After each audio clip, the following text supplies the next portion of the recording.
नाज़रीन, जश्न आज़ादी के हवाले से ख़बरों के लिए चलते हैं साथी एंकर पर्सन महक असलम की जानिब, जो कि इस वक्त मीनार पाकिस्तान में मौजूद हैं।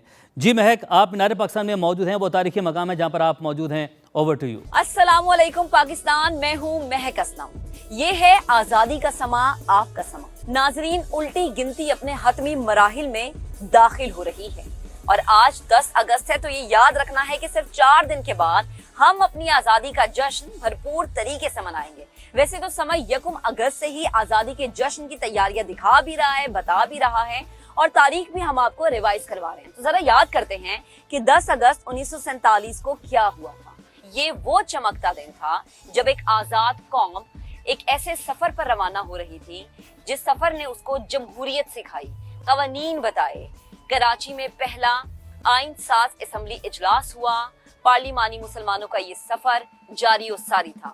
कायदे आजम मोहम्मद अली जिन्ना, हमारे कायद ने, हमारे बानी ने पहली ईंट रखी कवानीन की, जमहूरियत की, मसावात की। तो जब इतना अहम संगे मील उबूर हो रहा था तो हम इस दिन को कैसे याद नहीं करेंगे। आज जिस जगह पर मैं मौजूद हूँ, मेरे अकब में मीनार पाकिस्तान है, शाही कला है। मैं जिस जगह पर मौजूद हूँ ये शाही कले की छत है, बादशाह मस्जिद मेरे अकब में है।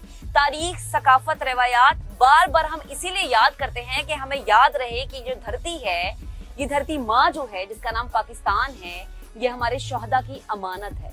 इस अमानत को हमने तक कयामत कायमो दायम रखना है। तो आज एक दफा फिर से आपको बताएंगे कि आजादी की तैयारियां पूरे मुल्क में किस तरह से जारी है। आपने हमारे साथ रहना है क्योंकि ये आजादी का समा है, दिखाएगा समा और पूरा पाकिस्तान देख रहा है। वतन की मिट्टी अजीम है तो अजीम तर हम बना रहे हैं। गवाह रहना वतन की मिट्टी, गवाह रहना, गवाह रहना। नाजरीन, जश्न आजादी का जश्न मनाने में सिर्फ 4 रोज बाकी हैं। 4 रोज के बाद 14 अगस्त हम मना रहे होंगे, आजादी के जश्न को मना रहे होंगे। तैयारियां अपने उरूज पर हैं। बैजेस, झंडियां और कौमी लिबास से मिलते जुलते मलबूसात मार्केट्स में मिल रहे हैं। क्या रौनक है बाजारों की, फहद भट्टी की रिपोर्ट में आपको दिखाते हैं। लाहौर के बाजारों में जश्न आज़ादी का रंग नुमाया होने लगा। मुख्तलिफ मकामात पर सब्ज़ हलाली परचम, झंडियाँ, बैजेस, टोपियाँ और कौमी रंग के मलबूसात के स्टॉल सज चुके हैं। आइए जानते हैं शहरियों से और दुकानदारों से कि इस बार जश्न आज़ादी में क्या नया है और शहरियों का जोश कैसा है।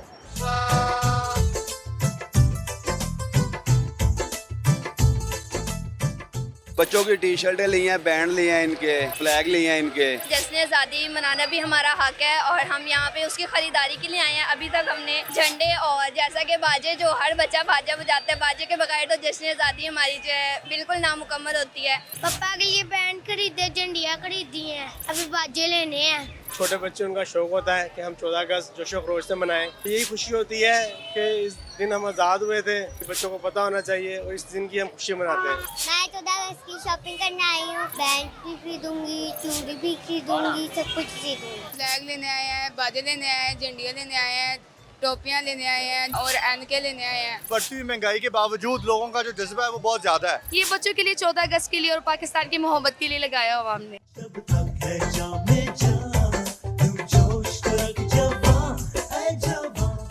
लाहौर के बाजारों में सब्ज हलाली रंग और शहरियों का जोश बता रहा है कि आज़ादी का जश्न करीब है। स्टॉल्स पर बढ़ती खरीदारी और बच्चों की खुशी ने शहर की रौनकें बढ़ा दी हैं। कैमरामैन नदीम कासिम के साथ फहद भट्टी, समा, लाहौर। नाजरीन, मेरी और आपकी पहचान हमारा प्यारा पाकिस्तान। तो किस तरह से नौजवान, बच्चे, बुजुर्ग, खवातीन, मर्द आजादी के जश्न को मना रहे हैं, हम आपको तैयारियां दिखा रहे हैं। मीनार पाकिस्तान अकब मेरे अकब में मौजूद है। यहाँ पर क्या तैयारियां थी, यहाँ से क्या अपडेट्स थी हमारे पास, वो हमने आप तक पहुंचाई है। वापस स्टूडियो चलते हैं। उमैर बशीर मुझे वहां से ज्वाइन करेंगे और वो बताएंगे कि मुल्क के दीगर शहरों में, दीगर इलाकों में, दीगर हिस्सों में क्या क्या तैयारियां हैं। उमैर, बिल्कुल, हम तैयारी के हवाले से हम अपडेट करेंगे। महक, आपने हमें अपडेट किया, मीनार पाकिस्तान पर आप मौजूद थी, आपका बहुत शुक्रिया। नाज़रीन, हम आपको बताते हैं कि ज़ियारत में कायद आज़म रेजिडेंसी न सिर्फ बलूचिस्तान की पहचान बल्कि पाकिस्तान के कौमी विरसे का दरख्शां बाब भी है। बाबा कौम मोहम्मद अली जिन्नाह ने अपनी ज़िंदगी के आखिरी अयाम इसी पुरफजा मकाम पर गुजारे हैं। मुल्क भर से सयाह इस तारीखी इमारत को देखने के लिए इलाके का रुख करते हैं। इसी पर रिपोर्ट तैयार की है नूरुल आरिफीन ने। कायदे आजम रेजिडेंसी कोयटा से तकरीबन 125 किलोमीटर के फासले पर जियारत की सरसब्ज वादी में वाक़ है। लकड़ी से बनाई गई 8 कमरों पर मुश्तमिल ये खूबसूरत इमारत 1892 में बरतानवी दौर में तामीर की गई। कुदरती मनाजिर में घिरी इस रिहाइशगाह ने बाबा कौम को अपनी आखिरी पनाह दी, जहाँ वो बीमारी के आयाम में 2 माह 10 दिन कयाम पजीर रहे। उन्हीं की सारी स्ट्रगल्स की वजह से आज हम इस मुकाम पे, आज एक आज़ाद रियासत में हम हैं। आज हम एक इस्लामी रियासत है, इस्लामी जमहूरी रियासत में हम हैं। उस एहसास को बयान करना तो अल्फाज में मुश्किल है, लेकिन बस वही कोई फील होती है कि आप उस आखिरी उस आरामगाह को याद करते हुए कि उन्होंने अपने यहाँ दिन गुजारे। ईदाज़ेब इमारत के बैरूनी हिस्से में लगे लकड़ी के बुलंदो बाला सतून इसकी तामीराती खूबसूरती को मजीद निखारते हैं। पहले जो है वो टीवी में देखते थे, किताबों में देखते, आज सामने देख रहे हैं और आज जो हमारे जज्बात हैं वो कुछ मुख्तलिफ हैं। यहाँ पे बहुत सारी ऐसी चीज़ें हैं जो हम देखना चाहते थे, तो अभी हमने बहुत सी ऐसी चीज़ें देखी भी है यहाँ पर, जैसे कायद का रूम, फातिमा बीबी का रूम।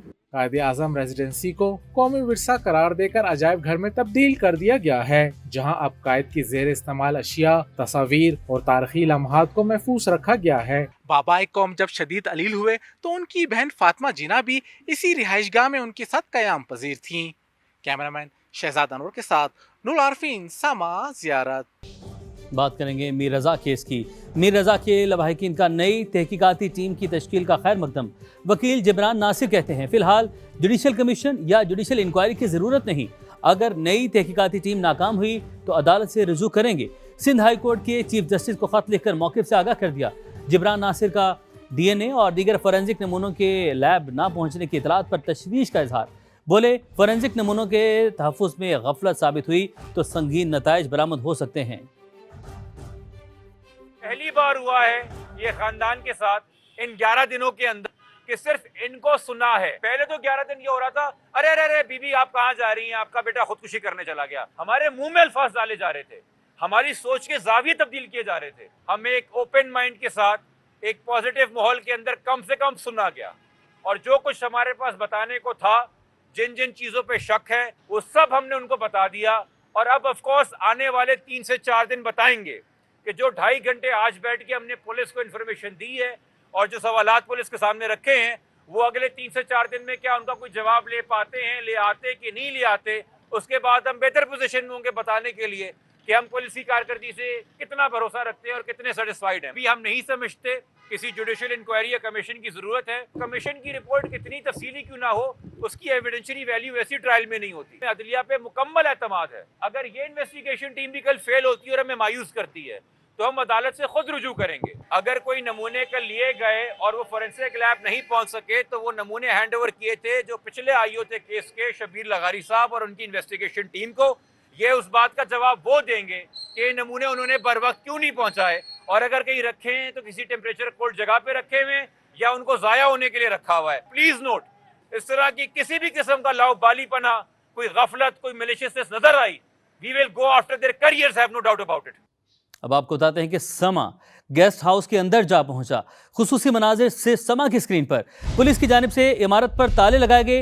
ये गेस्ट हाउस मीर रज़ा की लाश मिलने के मकाम के साथ वाक़ है।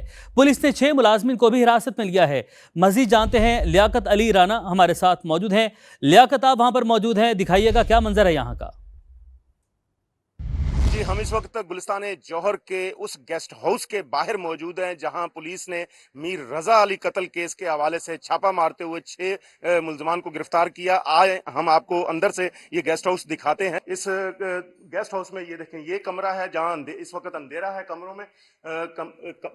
इसके साथ एक और बेड है, बेडरूम है, ये देखें। इसी के साथ एक मुंसलिक एक और बेडरूम नजर आ रहा है। ये यहाँ भी देखें, ये बेडरूम है एक, और इसके साथ ही एक तीसरा बेडरूम भी नजर आ रहा है। ऊपर एक बिल्कुल एक दूसरे से मुंसलिक बेडरूम्स हैं। मजमूई तौर पर अब तक मीर रज़ा अली के कत्ल केस के बाद, कत्ल के वाक़े के बाद 21 मुलजमों को गिरफ्तार किया गया है, जिनमें से 6 मुलजमान इस गेस्ट हाउस के मुलाजिम शामिल हैं। जी, समा पहुंचा उस मकाम के साथ जो मौजूद है गेस्ट हाउस, और वो मंजर हम लोगों ने आपको दिखाया है। अब आपको बताएं कि मीर रज़ा कत्ल केस की तहकीकात के लिए कायम नई कमेटी का पहला इजलास खत्म हो गया। मकतूल के वालिदैन और वकील जिब्रान नासिर टीम के सामने पेश हुए। इजलास 5 घंटे जारी रहा। पुलिस अफसरान ने अब तक की तफ्तीश से आगाह किया।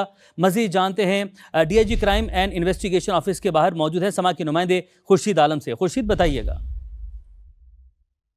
आज काफ़ी नई डेवलपमेंट ये सामने आई है कि नई तहकीकाती टीम ने न सिर्फ अपने काम का आगाज़ किया, तफ्तीश का आगाज़ किया, बल्कि 2 अफसरान ने आकर गुज़िश्ता की जो तफ्तीश थी और जो तहकीकात हुई थी उस हवाले से ब्रीफिंग दी। SSP ईस्ट ज़ुबैर नज़ीर और SIU के SSP समीउल्लाह सुमरो आए और आकर पौन घंटे तक यहाँ नई तहकीकाती टीम को ब्रीफ़ किया और उसके बाद वापस गए। 2:30 बजे के लगभग मकतूल अली रज़ा के जो वालिदैन हैं वो यहाँ पर आए, उनके वकील आए और तकरीबन 2.5 घंटे तक उनका भी मौक़िफ़ सुना गया, उनसे भी कुछ चीज़ें मालूम की गई। उनका ये कहना है कि उन्हें उम्मीद है कि नई जो टीम है वो अपना काम करेगी और आइंदा चंद रोज़ के बाद जो अब तक रिज़ल्ट सामने आएगा उस हवाले से फिर उसके बाद ही वो अपना मौक़िफ़ बयान कर सकेंगे। जी, आपका बहुत शुक्रिया।